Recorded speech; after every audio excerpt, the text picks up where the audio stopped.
This is a 2024 Honda Grom, and these are my first impressions.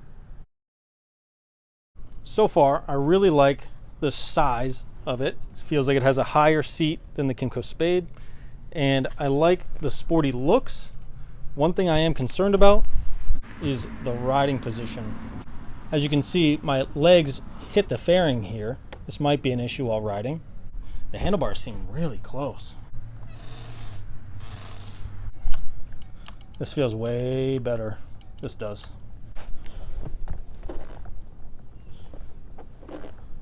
The suspension feels kind of soft for my weight. Just got back from the ride of the 2024 Honda Grom, and I have to say there are a few things I like and a few things that I don't like.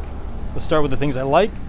The seat is comfortable and the ride is smoother, so the suspension is much softer, kind of eliminates the bumps a lot of the times. And the second thing I really liked was the downshifting. It was very smooth. It felt like a Honda engine. Very smooth, very good. Another thing I liked was the dash. It has a fuel indicator and a gear indicator. When I was in neutral, it did give me this straight line one time to indicate it was in neutral instead of the N, which was odd, but it wasn't that big of a deal. And on to the several things that I did not like. The first thing is the power. Gears 1 through 3, you had some pull, it felt really good, and then 4 and 5, when I wanted to go, I just couldn't go. I was at the mercy of the wind. I think I only ever got this to 58 miles an hour one time.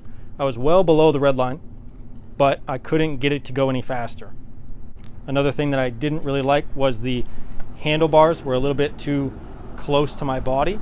My feet were a little too far behind my body, and my knees overlapped the fairings just a little bit.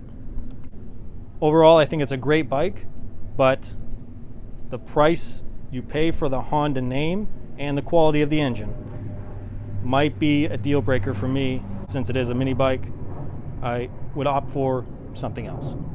If you've looked around my channel, you know I own a Kymco Spade 150. If you want to see more about that, click on this video here and the playlist here.